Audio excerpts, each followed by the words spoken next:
Direct from the broskination headquarters in Los Angeles, California, this is the Broski Report with your host, Brittany Broski. Guys, wake up! Wake up! Good morning!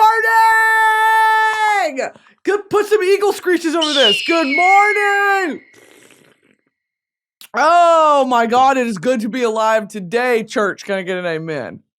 Amen. Y'all wake up. Y'all get up. Seriously, we've got so much to do today. It is Brat Summer. It is Brat Summer, okay? We have so many things to be thankful for today. Get up! I need to address a few elephants in the room, okay? There's a lot going on. There's a lot going on visually. There's a lot going on in my life. There's a lot coming up. There's a lot to discuss. First and foremost, do you like my blouse? Is anyone loving the color of my blouse and the fine quality and make and thickness and nice zipper? Listen, you are now looking at the prototype and finished product of the first ever, welcome to the stage, Brittany Broski mumu collection, dropping this week. Guys, the mumus are here and they are done. 3 beautiful colors. We've got pink, lavender, and blue. Okay, check out this. I don't know if you can see it. My logo. Go ahead and zoom in on that. Broski, founded 2020. Okay, you're also looking at custom slippers, Broski slippers, aka Mimi's slippers. That's what we ended up calling them because the whole reason that I wear muumuus is because of my Mimi. Okay. Guys, the muumuus, the slippers, they're done and they're waiting for you. We've been waiting for you all year. So long here. That sorority girl video. The muumuus are done, guys. I've been working on these for almost a damn near year and a half because they had to be perfect and they had to be affordable because these muumuus, I have been filming in these since I've had my muumuus since college, since I was probably 18 when my Mimi gave me hers. They're nightgowns, okay? What's a muumuu? It's a house coat. It's a nightgown. You wear it to sleep. You wear it when you're doing chores around the house. It's just something that you can be comfortable in. You can get it dirty. It's okay. You can sweat in it. There's these big utility pockets on the front. It's just great to lounge in, to have. You have to, you don't have to wash it all the time. I mean, you should wash it, but you don't have to every day. I live in these, I breathe in these, and I finally have some of my own, and it's a quality that I wouldn't sell you guys something that I wouldn't personally wear. This isn't some cheapo, thin Walmart nightgown, with a little pocket. This is a Broski muumuu with professional quality zippers, pockets, and lining. Okay, guys? They will be available, like I said, this week. Please go check them out. Go get you one if you want. And as always, we've still got Broski Report merch up if you want it as well. I'm so proud of these and I'm so excited for y'all to get them because if you didn't grow up wearing muumuus or house coats, it's time to start. It's a very southern thing. The slippers are so comfortable. I live in them. Do they smell like pickles? Yeah, because my feet smell like pickles. When they ship to you, they're not going to smell like pickles, okay? Mine already, they're soaked in vinegar because that's what my feet smell like. Gator feet, okay? So that's, get that out of the way. Now, some things to address physically. I have hair extensions hanging on by a literal thread. I am very, very bald under this beautiful, beautiful presentation that I give you guys. I am living life as a bald woman. Secondly, I have a really cool rash on my lip. Don't know what is causing it, but I've had it for about 2 weeks and I don't know how to make it go away. I have a feeling that I've spread it to all the chapsticks in my house. For some reason, I have a chapstick in every room, and at this point, I don't know what's keeping the rash on my face, and I don't know what's helping it. Because you can put Aquaphor on it, you can do all this. I don't know. And I thought it was just a dried chapped lip. It's getting redder and redder by the day. Are you guys afraid? Are you afraid? I'm not afraid of my body. My body is a work of art. Oh, I'm sorry. Does my body disgust you during Pride Month? I'm not gay. Oh, I'm sorry. Does my body disgust you during a month that we're supposed to be proud? I'm a straight woman. Okay, Pride Month is for straight pride too. Maybe I think we should add a letter onto LGBTQIA that is for straight people. because I'm feeling a little left out. Okay, so can we not do allyship during Pride Month? What was that TikTok of that girl who said for queer leaning allies? What did she say? What did she say? Do you know what I'm talking about? That TikTok was like, oh, girl, put the phone down. Hey, let's go ahead and put that phone down, mama. Lock it. Lock the iPhone. Hey, let's get you out into the sunlight. For all the queer-leaning straight people who enjoy queer culture but are not queer themselves, let's get some W's in the chat. Could you lock your iPhone for me? Go ahead and make yourself a nice water. Let's go put our toes in the grass. What are you talking about? Okay? Okay, guys.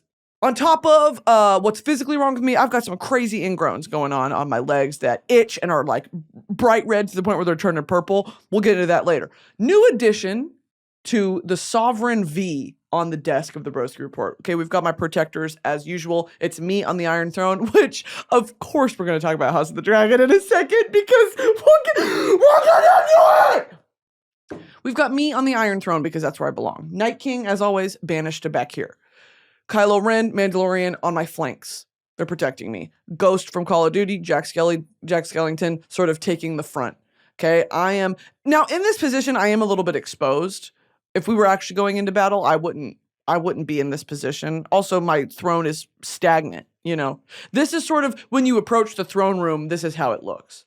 So, Ghost, Jack Skellington up front, of course. Now, of course, I've been intimate with all of these gentlemen. I have known the love of all of these gentlemen. What am I talking about? Like what are you talking about? You've been intimate with Jack Skellington and Kylo Ren. Like, can you... Okay, like I was saying, they're all my lovers. They're all my lovers, and they protect me because of our soul bond, okay? Welcome to the stage, new addition from my editors. Guys, shout out the podcast editors. You guys think that Stanley edits this podcast. He does not. I have a whole separate team. Stanley has been thrown in the dungeon. Stanley, he's fine, okay? Like I said, I always have him. He's fed, he's watered, he's fine. He works on YouTube and on Royal Court. The podcast, I have separate podcast editors.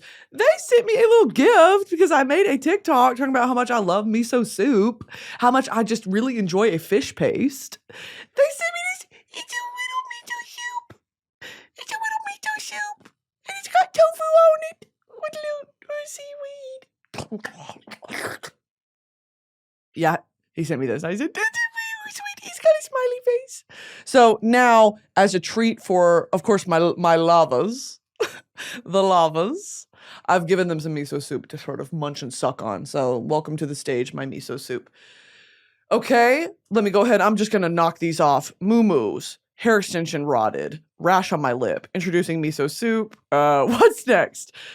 Madison Beer. Guys, I went to the Madison Beer concert. I'm so excited to announce that pop music is having its heyday in a big way. Pop music lulled for a second. Pop music, we were down for the count.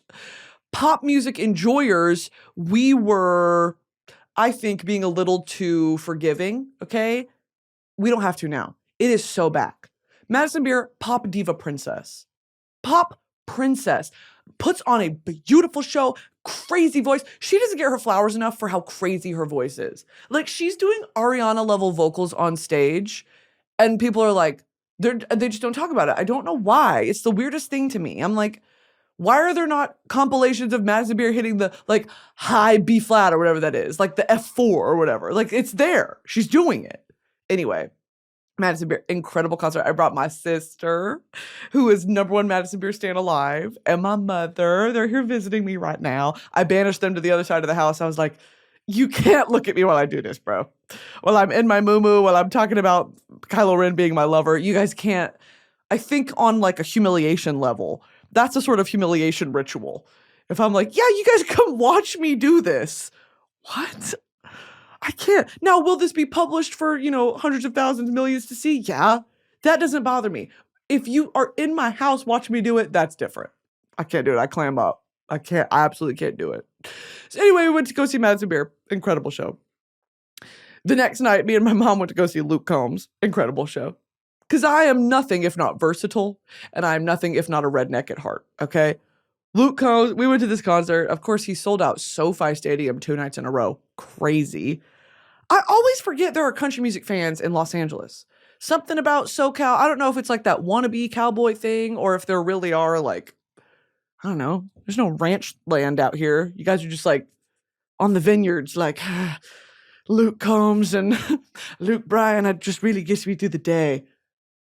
I don't really know that much about it. I live here and I don't know that much about it. Anyway, Luke Combs, it was a great show. We had a blast. Sunday morning, man, she woke up fighting mad.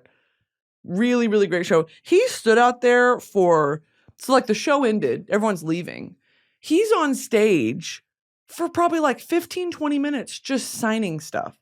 He's walking around like the stage where the floor seats are, and people are just gathered there, and he's just signing like cowboy hats, shoes, posters, whatever. And I was like, I've never seen that before. Apparently SZA does that too, of like the concert's over, you're free to leave, but they're still on stage signing stuff. I was like, that is so beautiful. Wow. Lucas Combs. Anyway, so that we did that, both of those. And freaking Charlie XCX was last night at the Shrine. Oh, I'm so upset I missed it. And apparently Rosalia was there and she brought out Addison Rae on stage. Where was I, bro? I'm so upset. I'll see her eventually. I'm going to see her later this year, I think. Okay. Oh, I forgot to tell you. Madison has this song called Ryder. Okay, it's the name of her brother. She loves her brother very dearly.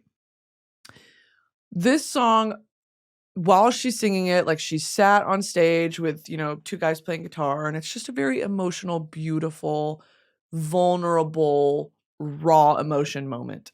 And I'm standing there watching with my sister and my mom, and they're playing all these compilations of like Madison and Ryder as kids. And the whole premise of the song is like, we were just two kids caught in the crossfire, and like, I wish I would have been there for you more. I wish I would have been kinder to you. And I'm just so sorry because I love you so much. And like, I all this wasted time. I'm so, and it's just like a gut-wrenching emotional song.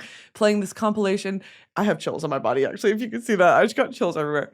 And my sister's staying next to me. I'm gonna cry, baby. I love my sister. She's staying next to me, and I'm like, oh no. One day you're all I'm gonna have. Oh, I love my sister, and I love my brother. And my mom's there. Oh, it was so emotional. We were sobbing, crying, like tears streaming, could not stop. Even though I hugged my sister and I hugged my mom, we were all huddling. It was a really cute moment. Also, at a Madison Beer concert or any concert like that, where it's just like, it's majority women. Oh, it was the Pretty Girl Convention. I went to the Pretty Girl Convention and you were not invited. I went to the Pretty Girl Convention and you got denied access, bro. They did not let me in at the door. They said I didn't have the right credentials at the door. Please, can you text your manager to let us in, bro? Please. I had a ticket, but they took it. No, it literally was the Pretty Girl Convention. Like, everyone had bows in their hair and they're dressed so pretty. And I was just like, I love being a girl. And I brought my sister and my mom. It was just so much fun. And it was just so kind of healing of dancing to the really upbeat songs. And then, of course, sobbing, crying. It was great. It was so great. And it was the last stop of her tour. She sold out the Greek. Like, what a crazy... So proud. I have chills. Okay. I love Madison Beer. Okay. For the long-awaited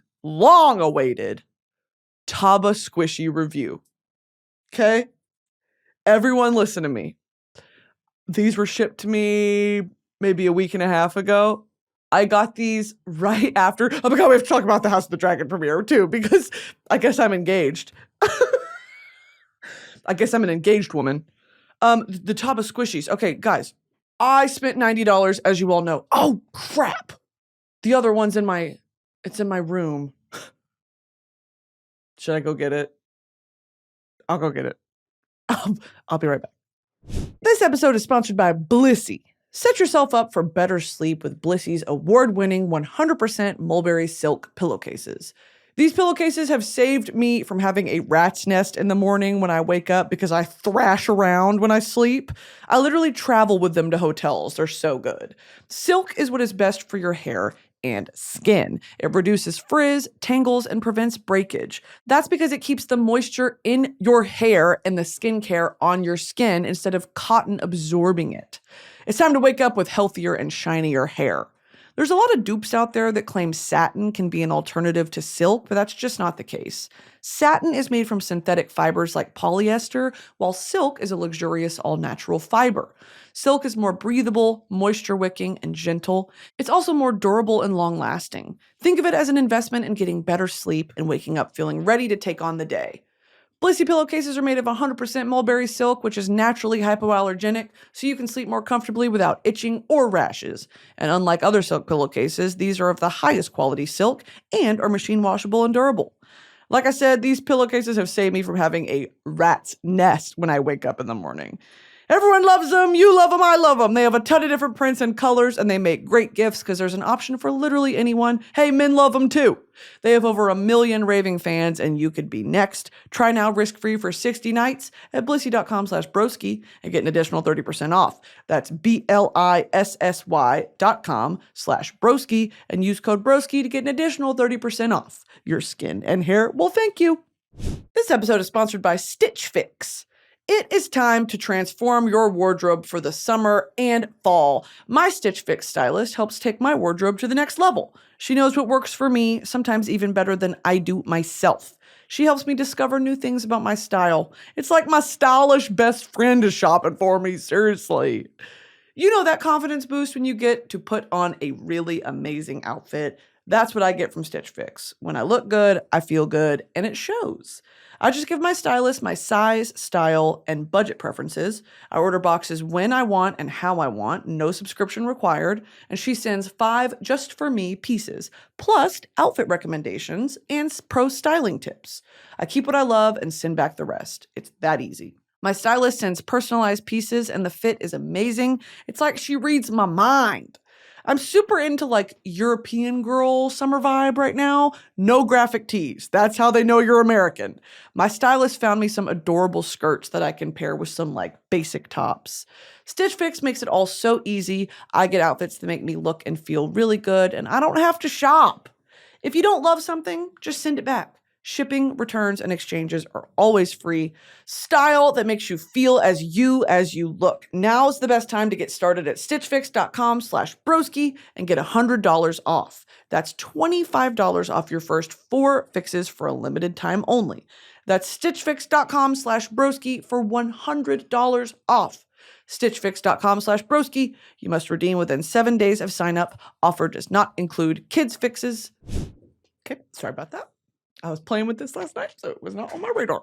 Okay, here is my haul and my review, guys. I spent $90 on this, and part of that, of course, was shipping. I don't know where they ship from. Again, if you aren't caught up on the last week's episode, Taba squishies are my new hyperfixation. They're just basically like a STEM toy.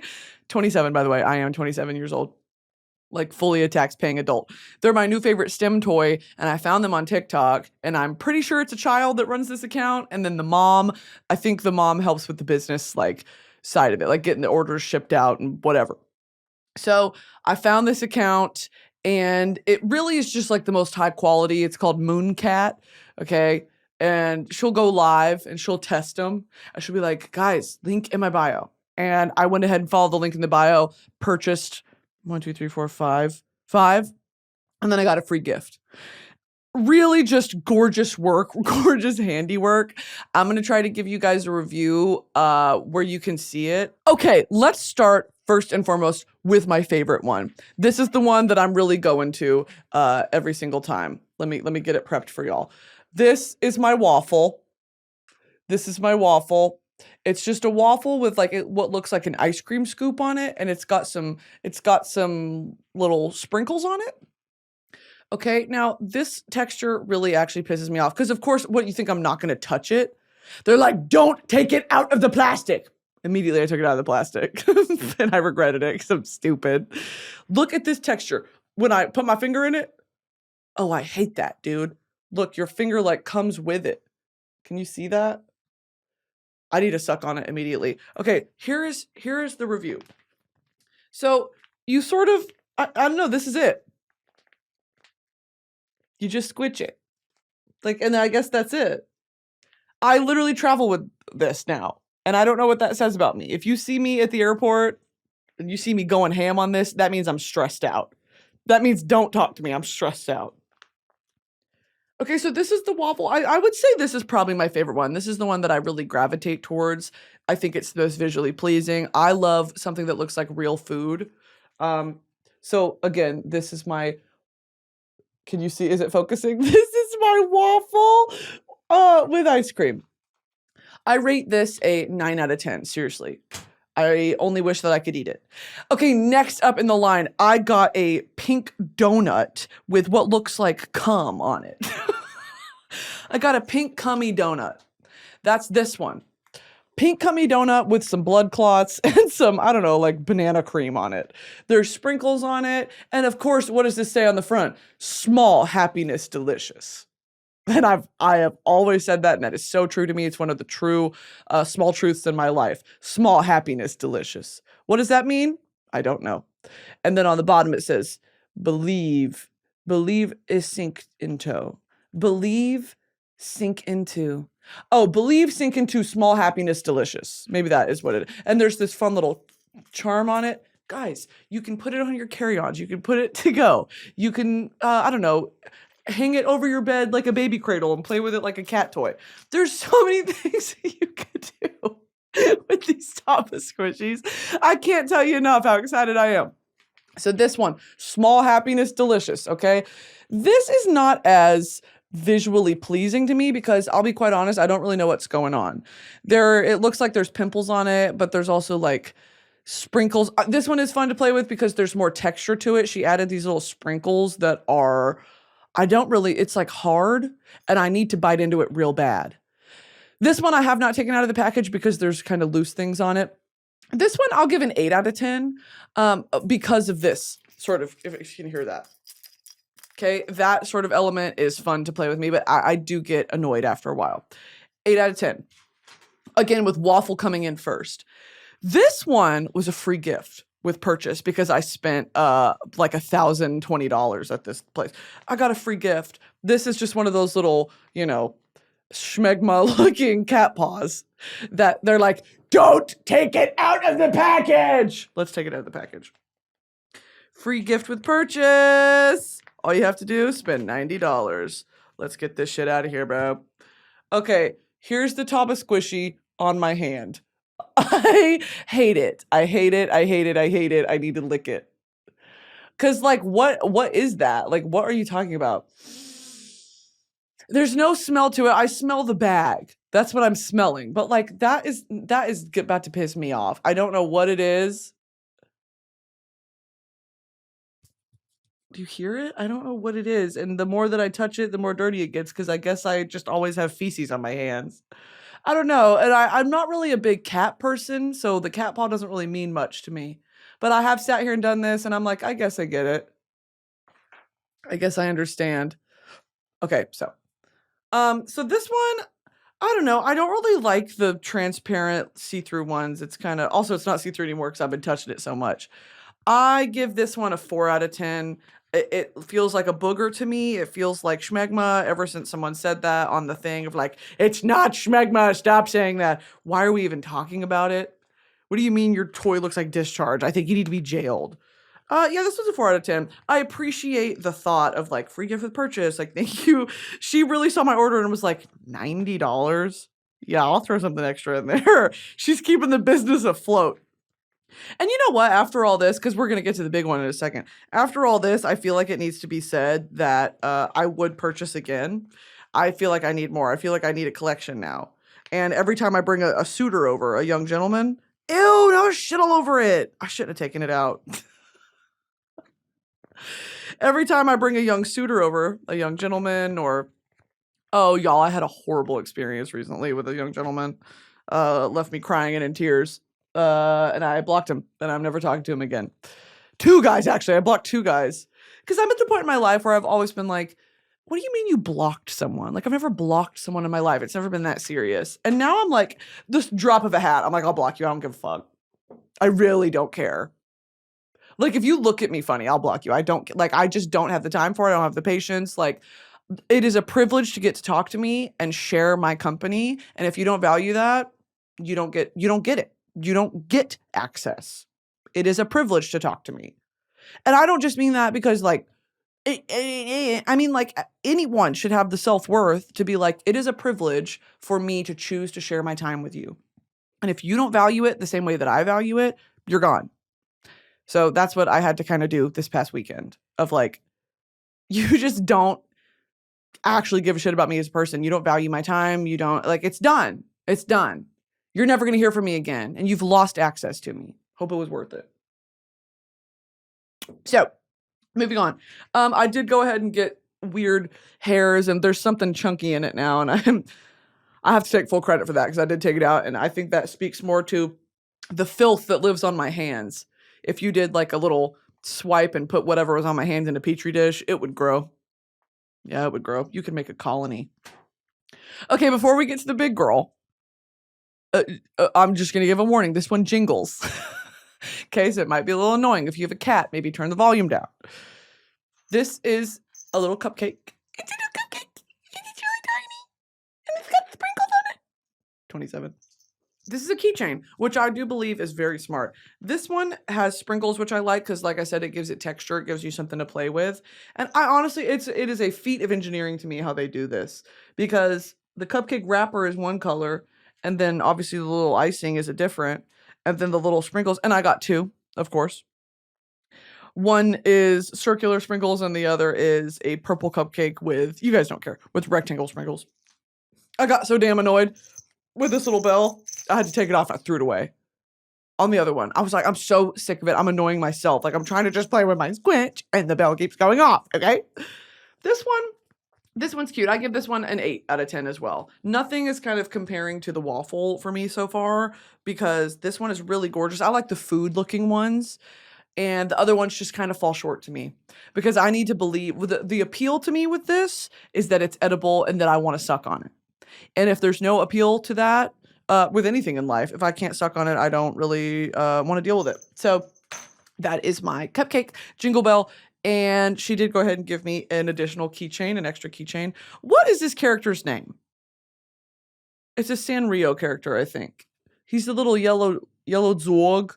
The yellow Zorg with a brown little hat. Who is the yellow dog from Hello Kitty? Yellow. Who is bro? Pompompurin. Pompompurin, chim chim chiroo. That was a Mary Poppins joke. Chim chimney, chim chimney, chim chim. Right? Chim chimney. Chim chim chiree, chim chim chiree, chim chim chiroo. How do I remember that? A sweep is as lucky can be. Chim chimney, chim chimney, chim chim chiree. Wow. That was a deep cut. Chim chim chiroo. Good luck will rub off when he shakes hands with you. Who is the yellow dog from Hello Kitty? Can you like lock in? Guys, it's so hard to have a conversation with you because you insist on Googling things that are really just not relevant or not important to what we're discussing. And what we're discussing is the yellow dog from Hello Kitty. Pom-pom, pom-pomperine, pom-pomperine, pom-pomperine. Sanrio. Rock in Sanrio. Pompompurin is a golden retriever character from Sanrio who is sometimes described as yellow and is often depicted wearing a brown beret. He's French. Oh my God, he's a protester. He's a riot. He's a riot. He organizes and unionizes. What is Pompompurin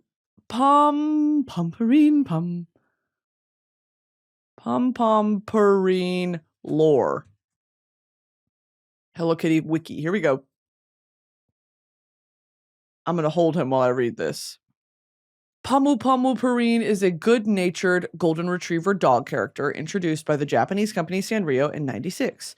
He was born on a sunny day in April 16th. This is what I want to know, dude. Yes, lock in. Perrine was born on a sunny day on April 16th. Pompompurin lives in his own basket in the entrance hall of his sister owner's house. Sister owner's house. His trademark is his brown beret that is always on top of his head. That is so true. Look, he's literally wearing it here. Pompompurin's favorite food is his mama's pudding. Oh my god, he loves his mom. Pompompurin's interest is collecting shoes, which includes his owner father's leather shoes. Oh, owner father's, not his like biological, because that would be a dog, of course. One of his owner mother's sandals, he likes to hide them. One thing about Perrine is he is really, really just like a trickster. He's really mischievous, but he's chill if you know him. He's really chill if you know him. He loves drinking milk and eating cream caramel pudding that his mother makes. Is that what he's got right here? Oh no, he's just in a vest right here. Can you take this off? Do I need a Pompompurin little figurine that I can dress and feed pudding? He also spends a lot of time sleeping during Purin aerobics and hanging out with his best friends. Can I read? He's a laid-back dog who loves soft stuff and easily makes friends. That is low-key me. That is low-key a vibe. like, shut up. He's a laid-back dog who loves soft stuff and easily makes friends. Okay, why is that low-key, high-key, like me and my friends? Like, totally, I could see myself, like, doing this. Okay, Perrine seems like a hang. Honestly, can he come?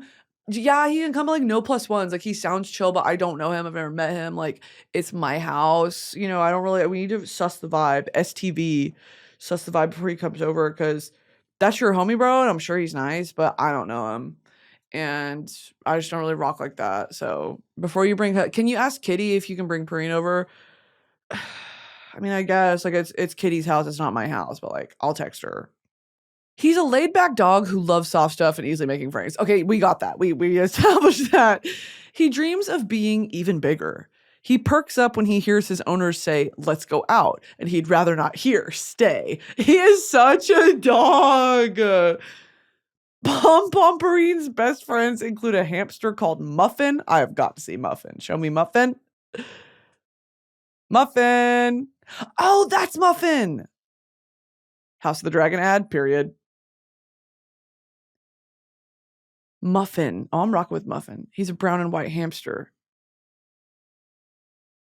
He enjoys hiding in Pompompurin's beret. Oh my god, there's lore here. Wait, there's like seriously lore. You have to know these things about the characters to keep up. You have to know that Muffin likes to hide in his beret because what if, you know, something happens and we're looking for Muffin and like, you know, he's on suicide watch or he's like, I don't know. Like, I don't know what's going on with their mental state. And like, he's just hiding in his beret.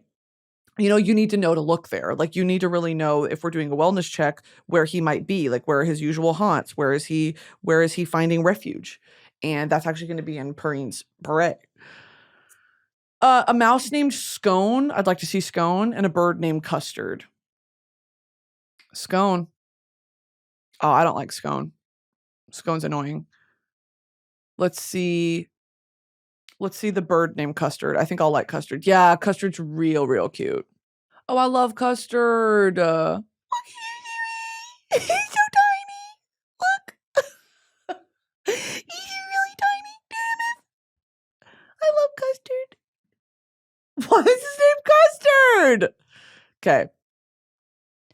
He secretly likes it when the wind blows his beret off so he can retrieve it. Oh my god, he's insane. He's insane. Macaroon and Pompompurin are very close. Hello Kitty says that he seems to have a thing for her. Who the hell is Macaroon? Macaroon Pompompurin. Oh, I bet there's fan fiction. Oh, she is just adorable. Look, she put him in drag. Oh, their relationship's really beautiful. Look, she loves makeup. Fun fact, Macaroon is actually Pompompurin's girlfriend. When did that happen? I didn't know they were official. Oh, that's just adorable. Even though I will say, they don't look like dogs. Like, that doesn't look like a dog. Okay, so who is the little freak-ass frog and who is the little freak-ass bunny? Is that a chipmunk or a squirrel? I don't like the mouse. They're really sweet. Look, they're eating pizza. Okay. I get it. I've always wondered, what are the Sanrio girls doing? I get it. I'm with you guys, and I'm sorry for judging. Okay, back to I need to put pompompurin pomparoo on my little cupcake. Okay, now to what everyone's been waiting for. I told you on the last episode that I bought the big girl. I bought the big girl, like, no joking around. I need to stim on my stim toy right now. Who up stimming on their stim toy? Guys, here it is. It's not as big as I wanted. I thought it was going to be enough to like hold in two hands. It's just to hold in one hand. And I put this in my bag and the fucking flocking powder got everywhere. It got everywhere, which I am livid about because that was my one thing of like, okay, this one looks annoying. Like, I don't know. Look, it's even all over the bag. Like, don't piss me off. Like, what is the purpose of putting that on here? Like it really pissed me off. It opened and like fell in my new House of the Dragon bag. I was pissed off. I had to wash it. Okay. This is my giant cat paw that she did include. She put some crazy little silly little characters in here. She put a Hello Kitty fork, which is so cute. And then a Kirby. Where's my Kirby? Can you see my Kirby? There's my tiny little Kirby. This one is fun to squinch, but the Waka Flocka powder just really stresses me out. I'm not a fan.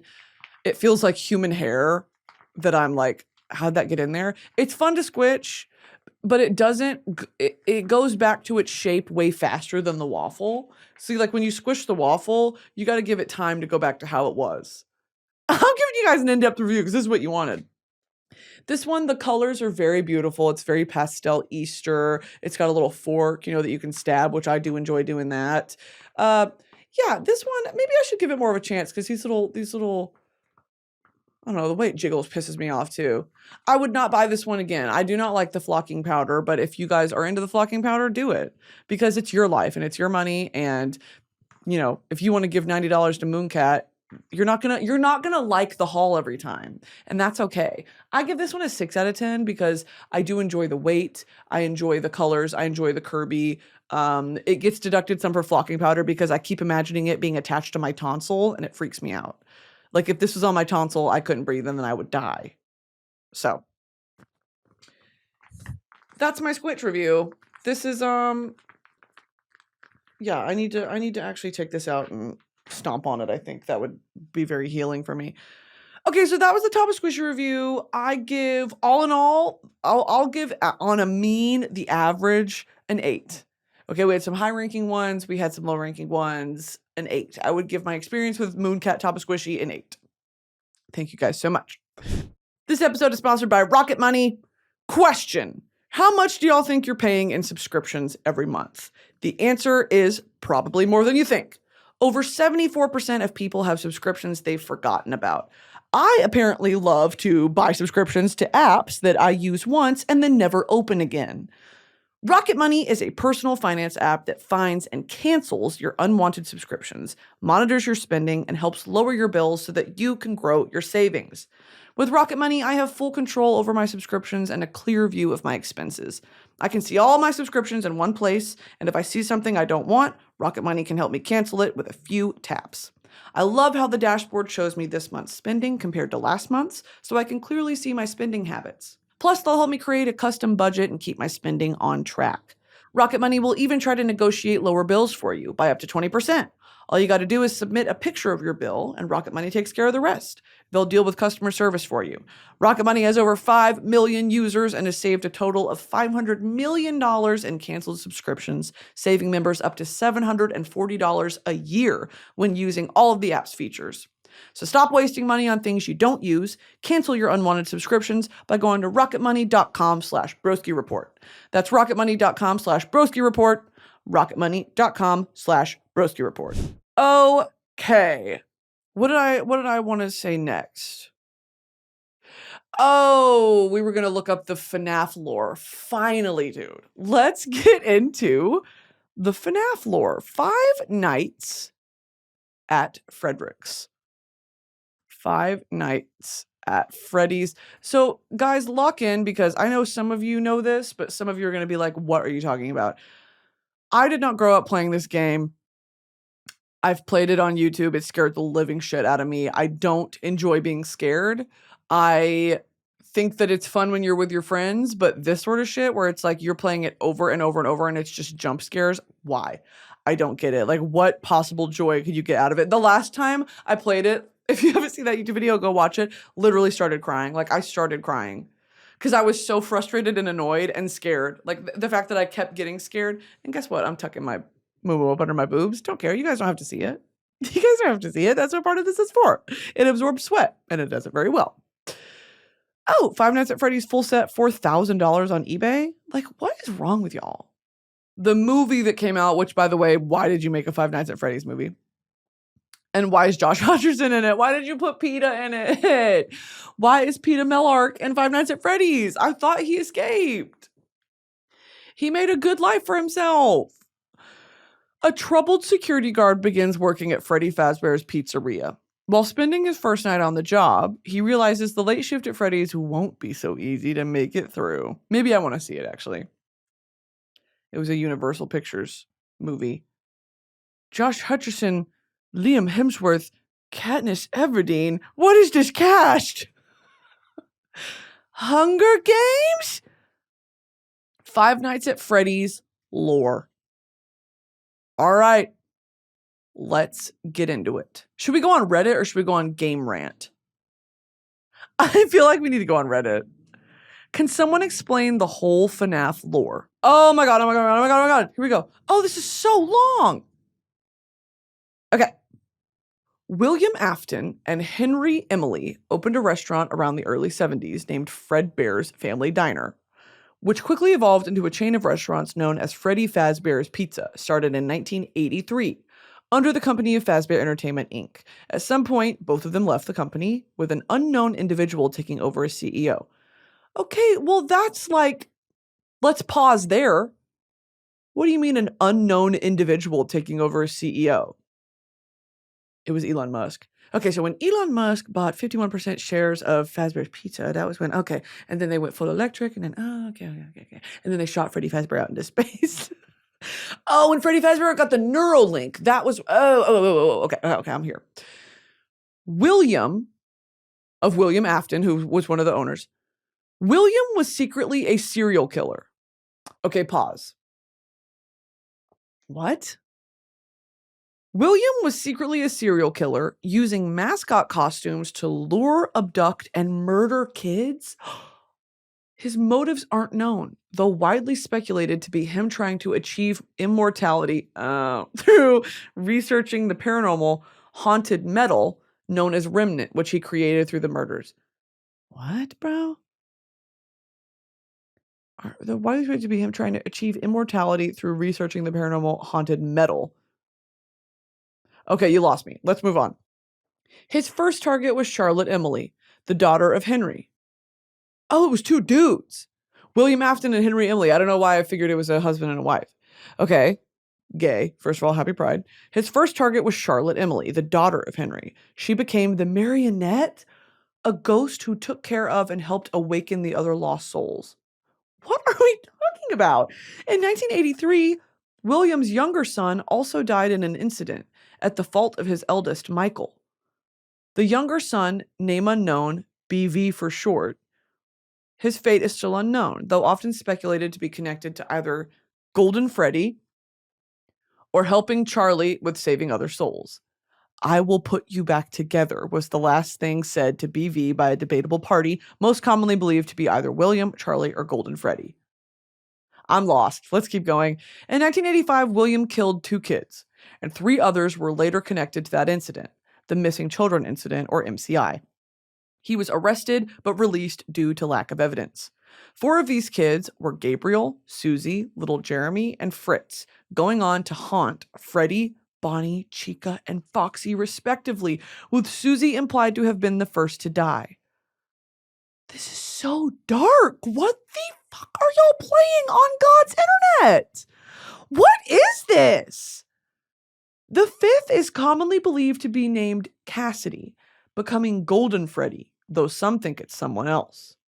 In 1987, William pretended to be a security guard at a new pizzeria and killed 5 more kids.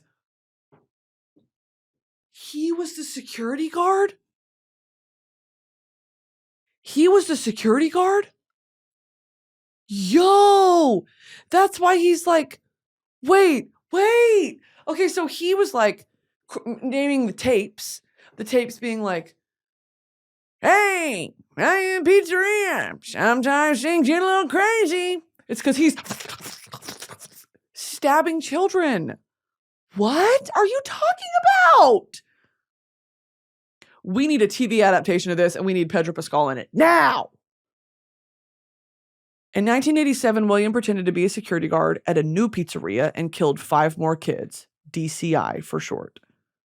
Oh, what was that? DCI stands for Dead Kid Incident,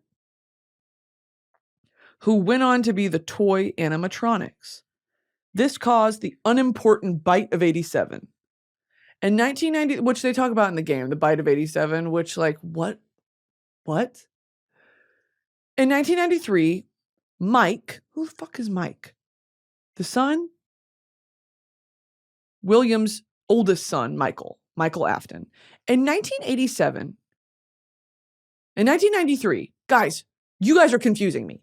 In 1993, Mike worked a shift at the haunted original Freddy's. Later that year, the location was closed and the company went bankrupt. He later had some sort of nightmares about it and his brother's death, likely paranormal in nature. At some point, William went to that original Freddy's to destroy the 4 haunted robots, but ghosts manifested, and fearing for his life, he put on the costume he used to kill them. It was actually a part costume, part robot hybrid though, and due to the leaking roof, the machine snapped on him, killing him. He went on to haunt it and his corpse inside. I'm confused on the science of this story being immediate death to ghost pipeline. I'd like to see a bit more, scientific realism.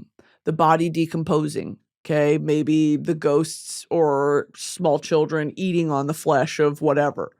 I'm not understanding how you die, you get trapped in the suit because there was a leak in the roof and it rusted the suit, and now you're a ghost immediately. You have to die first. Well, I guess he did. Moving on. While Freddy's existed, a sister location called Circus Baby's Pizza World opened. It was a front for William to kill more kids. I thought William just got trapped in the suit, with the robots there made to kidnap them. It backfired when his daughter snuck in to see Baby and it killed her. She then haunted it. William, distraught, locked her and the other robots from there in an underground warehouse where they were rented out for parties. He's like, still got to get this bread. All right, killed my daughter. My son's a murderer. This happened. I'm actually a ghost. We got to get this bread, guys. The mortgage is due. Like, we got to fix this leak in the roof. Seriously, we need to lock in. The janitor staff quit. The other robots also got haunted somehow, likely with melted down remnant from some other kids. Now, remnant is the metal, right? It's like vibranium. It's like vibranium from the Avengers. Got it. Years later, William sent Mike there to find Elizabeth. Thinking he was William, she tricked him, and the Funtime robots combined into one amalgam of wires, killed Mike, and used his corpse as a skin suit to escape. He quickly rotted, and they had to escape to the sewers. He repossessed his corpse thanks to him. I don't really understand. I don't even think rereading that would help me understand. Used his corpse as a skin suit to escape. What, their souls? Okay, they're doing soul play. Like foreplay, but soul play. He quickly rotted, and they had to escape to the sewers. He repossessed his corpse thanks to remnant, though. I don't understand how that works, by the way. Around 30 years after his death, presumably 2023, though that may be debunked now, William was found by Phone Dude, who stole him and put him into his cheap horror attraction based on the Freddy's urban legends. Not knowing William was inside the robot. Now, is this William's spirit? After a few nights, the building burned down and William escaped. There's also a good ending in that game where Charlie released the other spirits, but its canonicity is complicated according to Scott, the FNAF creator. Mike also had a security logbook at some point where two ghosts, BV and presumably Cassidy, talked about something. Finally, after like 50 years, Henry reemerged and made a fake pizzeria where he called the Fun Time Robots, now separated from Elizabeth herself. Okay, here we go. After 50 years, Henry reemerged and made a fake pizzeria. Henry burned them all and himself, with high temperatures now revealed to work on ghosts, apparently. Fazbear Entertainment was supposedly closed for good. But one ghost, very highly implied to be Golden Freddy, wasn't ready to let William go, so he kept him from being released and tortured him in super nightmares. Oh, there's a book about this. After all this, Fazbear Entertainment was revived as Fazbear Entertainment LLC. They kidnapped a guy and gaslit him into living in a secluded fake house they made for him, where he made FNAF games in the FNAF universe as to make it seem like it was all just fake stories. Okay, then this sort of devolves into some like AI hijacking glitch trap. You guys lost me. This is so complicated. Oh, you should watch a YouTube video. Long answer, I suggest you watch Undeniably Canon FNAF Timeline on YouTube because it includes all the things we know for sure without any theories or speculation. Yeah, fuck this Reddit shit of like, okay, here's what we think, but we don't really know. Okay, let's go on Game Rant because now I'm invested. Absolutely, fuck that, by the way. I really don't like the teeth. I don't understand the teeth. I don't understand how we got there from the cute little like, I'm a Fazbear, I'm Freddy, I'm Chica. Why do they have teeth and why are they like... Okay. The pizzeria, okay, this is from Game Rant. The pizzeria itself is in a state of disrepair thanks to a series of tragedies associated with it, namely the kidnapping and likely murder of 5 children by a man named William Afton. It is rumored that the victims' bodies had been stuffed inside the mini animatronic mascots of the pizzeria, named Freddy, Bonnie, Chica, and Foxy, which had led to a widespread boycott of the business and directly led to its demise. Me, when an owner of a business kills and murders, like kidnaps and murders 5 children and we boycott them. Hey, what? Go to jail. You need to be shot. What are you talking about? With the protagonist monitoring the animatronics at night through the use of security cameras, it quickly became apparent that these rumors are true. With the mascots moving freely throughout the facility, edging closer and closer to the player's location with malicious intent. The player can only survive the lengthy period in the facility by managing the power supply of doors and lights, ensuring that none of the possessed animatronics can get close enough to inflict a mortal wound. The original animatronics from the first game are kept in the restaurant initially as backup suits, but once again roam the facility at night along with their newer counterparts. FNAF 2 goes into more detail about the aforementioned murder of 5 children that was explored within the first game.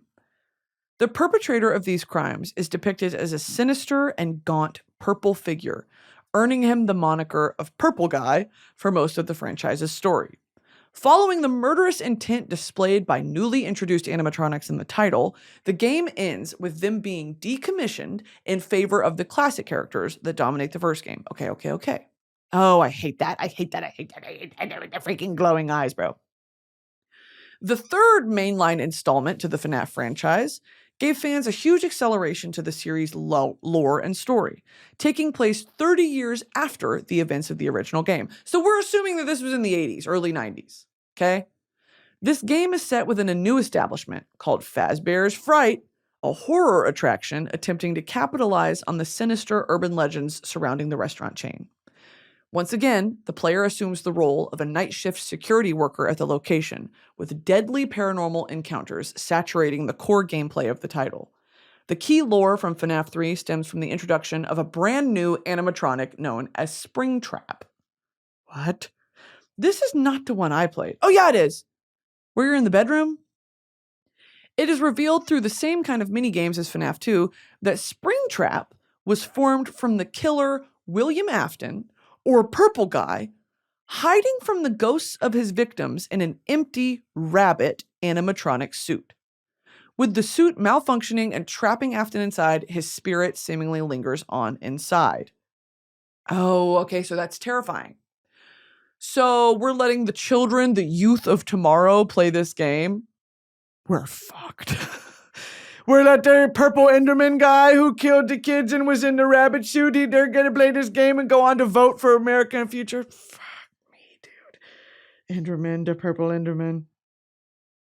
Okay. Five Nights at Freddy's 4. Okay, this is what I wanted to know, because when I played it, I was like, why are we in a child's bedroom? Like, why can I hear crickets?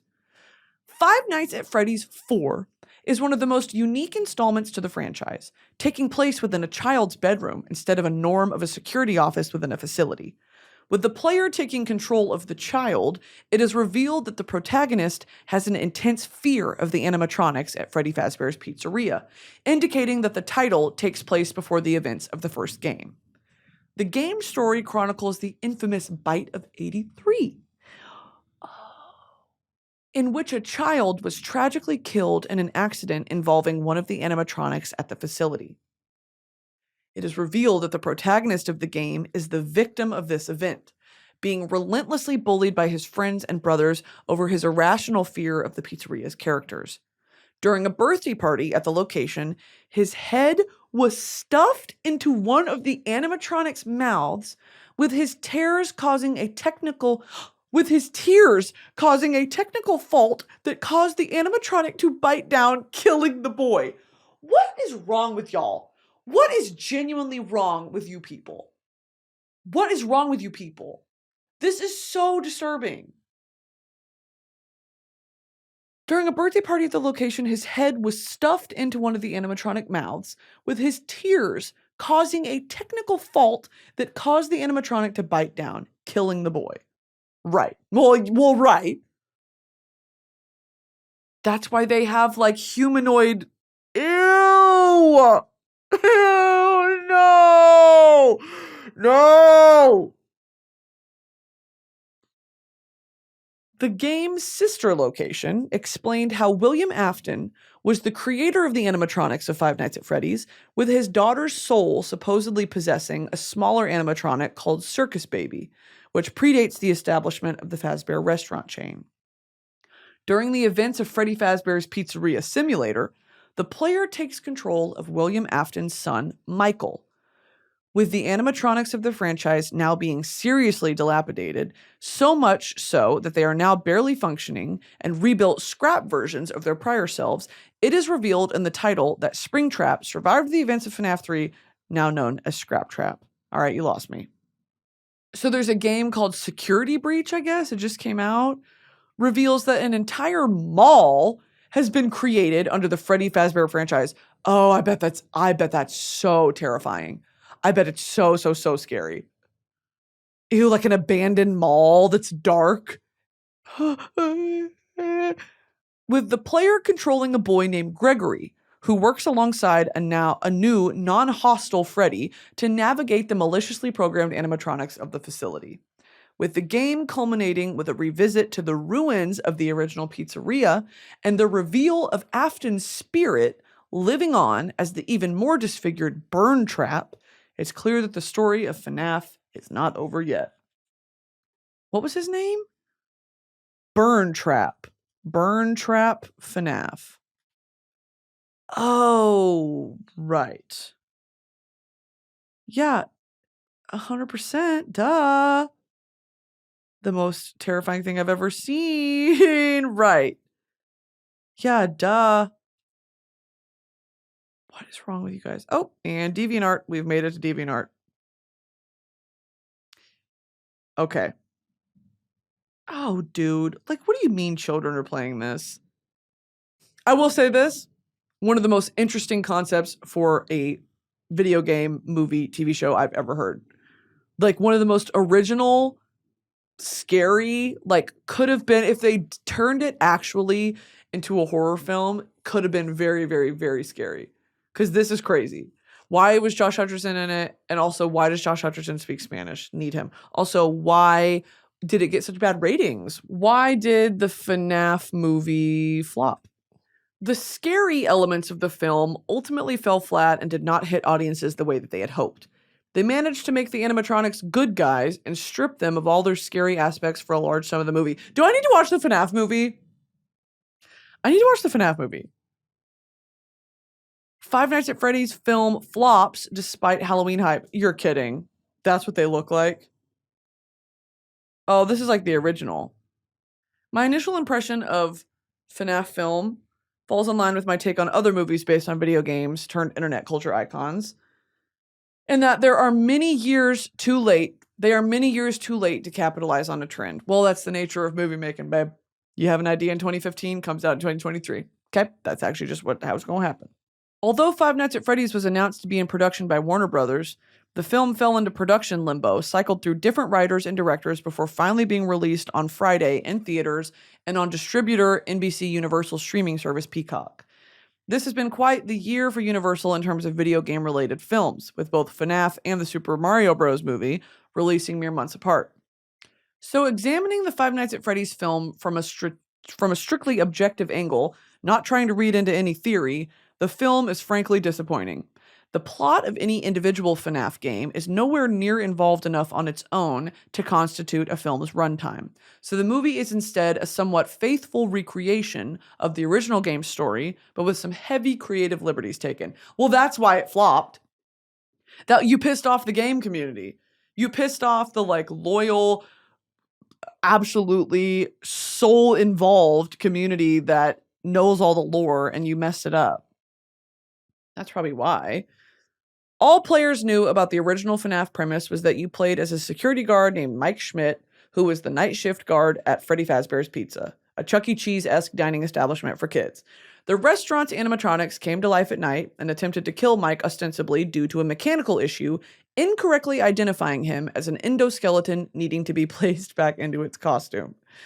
The story remains more or less the same as its film counterpart, but a lot of context is added prior to the start of the titular Five Nights. Here, Mike is a middle-aged security guard suffering from a traumatic past following the abduction of his brother Garrett at a young age, and now takes care of his younger sister Abby. But Mike's estranged Aunt Jane feels he is unfit to properly provide for Abby's sister. Don't care. This issue is in combination with the antagonist's motivations being two-dimensional, and, like the robots, coming off as laughably cheesy. Reading this lore, there's nothing cheesy about it, bro. There's nothing cheesy about it. There's a point in the movie when Jane hires a group of teenagers to vandalize the establishment in hopes that it'll get Mike fired. Whoa! If there are any positives I can highlight, it's definitely the visuals and production value. Rather than be rendered in CGI, the animatronics were actually electronic puppets produced by the renowned Jim Henson's Creature Shop. No way! This leads to the animatronics themselves coming off as incredibly lifelike, as though they were quite literally brought to life. Overall, I would rate Five Nights at Freddy's a 4 out of 10. The puppeteering work is phenomenal, but I hope Hollywood eventually realizes that not everything has to be adapted into a movie. Correct, it should be a TV show with Pedro Pascal. This is by Owen Keenan from the Daily Targum. Okay, well that's tea. I feel like I need to watch the movie, right? I definitely need to watch the movie. This lore is insane. Who is Gregory? I want to know who created FNAF? Scott Cawthon. I want to know his lore. Oh, there you go. A devout Christian. Cawthon began his career in game development making self-funded Christian adventure games. It always goes back to Christ. All roads lead back to God. Look how far he strayed. Dang. This is insane. Cawthon's first professional game was called Iffermoon. He attended the Art Institute of Houston. Oh, he's a Texan, period. Oh my God, he was born in Bell County, Texas, period. He animated Christian films as well. This is insane. Cawthon's Christian games were generally well received, but were not financially successful enough to support his wife and 2 children. He reluctantly stopped making religious games and instead produced cheap computer games and free-to-play mobile titles, which could provide him with a steady source of income. He was bringing in $40 or $50 a month from these games. Crazy. In 2013, Cawthon submitted the family-friendly game Chipper and Sons Lumber Company to Steam Greenlight. It was a resource management title featuring anthropomorphic animals. Chipper and Sons Lumber Company. Is this creepy? Oh, what the heck, bro? Okay. The player character was a beaver. However, players and reviewers such as Jim Sterling ridiculed the game because they thought the characters were unintentionally creepy and resembled scary animatronics. Oh my god, this is the real lore! We're getting to the real lore! One writer later described it as an example of the uncanny valley. Cawthon's financial situation and Chipper and Sons' overwhelming criticism led to him becoming depressed. He thought that he had squandered his life by becoming a game developer and attempted to pursue other professions. Like murder? Like murder? Cawthon underwent a crisis of faith. Holy shit! This is crazy! This is a quote, either God didn't exist or God hated me. When his life insurance policy got canceled after the company found out that he had expressed suicidal ideation to his doctor, he realized that now even my death had no value. Holy shit! He asked God to use me somehow. With his faith restored, Cawthon took inspiration from Chipper and Sons' reception and decided to make something intentionally scarier. This was the impetus for Five Nights at Freddy's. This is more scary. I just gotta chill. This is more scary than the damn game. He thought that he'd squandered his life. He had a crisis of faith. Either God didn't exist or God hated me. Now even my death has no value. God dang, this is heavy. Okay. So Five Nights at Freddy's. Cawthon submitted FNAF to Steam's Greenlight system in summer 2014. He then submitted it to IndieDB, where it gained popularity, and then submitted it a third time. The game was accepted in 2014. The game was well received by critics and became the subject of numerous popular Let's Play videos on YouTube. A sequel was released later that year. Soon after the release of Five Nights at Freddy's 2, Cawthon removed all information from his personal website and replaced it with an image of the word offline. His website later began to show teaser images promoting FNAF 3. Okay, here we go. In December 2015, I wonder if Cawthon had anything to do with the movie. Like, was he involved in the production? Because he's, like, writing the books. Like, this is his brainchild. And here a movie studio is going to adapt it, and it flopped. Like, I would be so livid. I would be so pissed off. I wonder how involved he was. We'll get to that in a second. In December 2015, Cawthon released teasers for his first novel, Five Nights at Freddy's: The Untold Story, later renamed FNAF The Silver Eyes. It was released 2015. Okay, here we go. Warner Brothers announced in April 2015 that it had acquired the rights to adapt the series to film. One of the directors stated that they would collaborate with Cawthon to make an insane, terrifying, and weirdly adorable movie. In July 2015, Gil Keenan signed to direct the adaptation and co-write it. In January 2017, Cawthon stated that partially due to problems within the movie industry as a whole, the film was met with several delays and roadblocks, and it was back at square one. But he promised to be involved with the movie from day one this time, and that's something extremely important to him. I want this movie to be something that I'm excited for the fan base to see. On November 20th, 2020, Cawthon made a post on Reddit discussing the several scrapped screenplays for the film, followed by the announcement that the film does have a finished screenplay and will begin filming in spring 2021. However, Blum revealed in September 2021 that the film still had script issues and that Columbus was no longer attached to the project as a director. In October 2022, Emma Tamai was announced to direct the film, in addition to co-writing alongside Cawthon and Seth Kudabak. The film released on October 27th, 2023, to negative reviews from critics, but was a box office success, grossing over $296 million. That's crazy. This is crazy, dude. He lives in Texas with his wife and 6 children. Dang. This is crazy. To go from being a Christian game developer and like devout religious devout religious follower to making something as fucked up as FNAF? Like, what is that? What is that, dude? Wow. Okay. I think that'll do it for me this time. You guys go register to vote if you are not at headcount.org. You guys, like I said, the mumus are here. It's mumu week, guys. Go get your mumus, please, bro. Please, bro. And if they sell out, do not worry. On the website, that just means it's made to order after that. So you will get it eventually, and we'll update you with emails on when they're shipping out, all that good stuff.